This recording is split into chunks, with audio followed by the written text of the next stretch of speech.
كنتم خير أمة أخرجت للناس کہ اللہ رب العالمین اپنے پاک کلام میں فرماتے ہیں ان شکرتم لازیدنکم ولئن کفرتم ان عذابی لشدید، کہ جو لوگ میری نعمتوں پر شکر ادا کرتے ہیں ہم ان کی نعمتوں کو بڑھا دیتے ہیں۔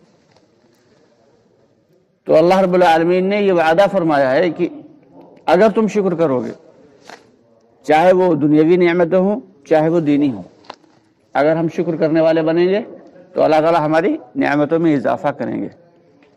تو اس لیے ہمیں ہر نیک عمل پر بھی اللہ تعالیٰ کا شکر ادا کرنا چاہیے، اور یہ جو قیمتی دولت ایمان کی اللہ رب العالمین نے دی ہے اس پر بھی ہم وقتاً فوقتاً اللہ تعالیٰ کا شکر ادا کرنے والے بنیں، اور دنیاوی چیزوں پر بھی اللہ کے دیے ہوئے پر صابر و شاکر رہیں اور شکر ادا کرتے رہیں، تو اللہ تعالیٰ ہماری دنیاوی نعمتوں کو بھی بڑھا دیں گے۔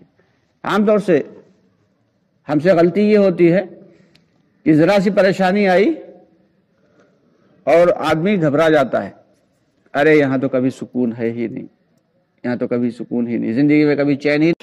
دوستو، آگے بڑھنے سے پہلے ہمارے چینل کو سبسکرائب ضرور کر لیں اور ہماری ویڈیوز کو زیادہ سے زیادہ لوگوں تک شیئر کریں۔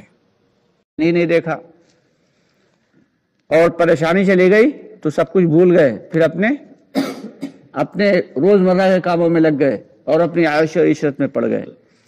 اللہ کے لاڈلے نبی محمد مصطفیٰ صلی اللہ علیہ وسلم امت کو سادگی پہ ڈال کے گئے تھے، لیکن ہم فیشن پرستی میں پڑ گئے۔ حضرت محمد مصطفیٰ صلی اللہ علیہ وسلم امت کو مجاہدے پہ ڈال کے گئے تھے، اور ہم آرام پسندی میں پڑ گئے، عیش پرستی میں پڑ گئے۔ تو اس لیے ہمیں اپنی زندگی مجاہدانہ بنانا ہے، جد و جہد والی بنانا ہے، اور سادہ زندگی گزارنا ہے۔ دنیا میں اگر سادہ زندگی گزاریں گے تو پھر ہمارے لیے ہر پریشانی سے اللہ تعالیٰ آسانی کے راستے کھولتے چلے جائیں گے۔ یہاں پہ بیٹھنے کا مقصد صرف اور صرف یہ ہے کہ یہ ایمان کا مذاکرہ ہے۔ فرماتے ہیں ایمان جو ہے وہ جڑ ہے، ایمان جڑ ہے، اور جب جڑ مضبوط ہوگی تو اس سے نکلنے والی شاخیں، اس کے پتے، اس کے پھل، اس کے پھول سارے کے سارے اچھے ہوں گے۔ یعنی جب ایمان ہوگا تو پھر اعمال، چاہے وہ نماز ہو، چاہے وہ روزہ ہو، چاہے وہ زکوٰۃ ہو، چاہے وہ سچ بولنا ہو، چاہے وہ ہمارے اخلاق ہو، چاہے وہ ہمارے معاملات ہو، چاہے وہ ہمارے کردار ہو، سب کی سب بہترین ہوتے چلے جائیں گے۔ لیکن اگر دل کے اندر ایمان نہیں ہے، یا ایمان مضبوط نہیں ہے، یا ایمان یقین اس اعتبار سے نہیں ہے کہ صرف زبان تک تو ہے لیکن دل کے اندر نہیں اترا، تو پھر نماز تو پڑھ رہے ہوں گے لیکن نمازوں میں جان نہیں ہوگی، روزے رکھ رہے ہوں گے لیکن روزوں میں اخلاص نہیں ہوگا، بول تو رہے ہوں گے لیکن سچ کے ساتھ ساتھ تھوڑا سا مکسر ہو رہا ہوگا، جھوٹ بھی۔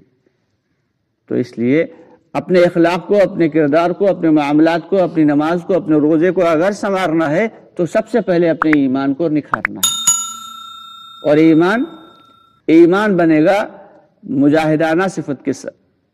ایمان کے جتنے بھی وعدے ہیں اللہ تعالیٰ نے جو وعدے فرمائے ہیں ایمان کے، تو سارے کے سارے وعدے ایمان پر ہی ہیں۔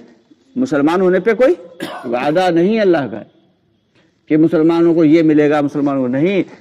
جہاں بھی اللہ تعالیٰ نے ذکر فرمایا نعمتوں کا، وہاں پہ لفظ ایمان والوں کا استعمال کیا ہے۔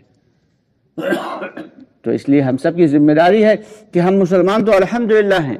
مسلمان کا مطلب کیا ہوتا ہے کہ جس کا جو ظاہر سے دیکھنے میں ہی مومن نظر آئے، لیکن اندر کا معاملہ کیا ہے یہ اللہ کے علاوہ کوئی نہیں جانتا، اور یہ تب پتہ چلے گا جب عمل کرنے کا وقت نہیں ہوگا۔ تو ایمان جو ہے وہ سب سے اہم اور سب سے مضبوط چیز ہے۔ اگر ایمان ہمارے دلوں میں مضبوط ہے تو سمجھو کہ ہاں واقعی ہم مومن ہیں، ہم مسلمان ہیں۔ صحابہ کرام رضی اللہ تعالیٰ عنہم اجمعین نے باقاعدہ اس کے لیے محنتیں کی ہیں، مجاہدے برداشت کیے ہیں، اور تکلیفیں اٹھائی ہیں، صعوبتیں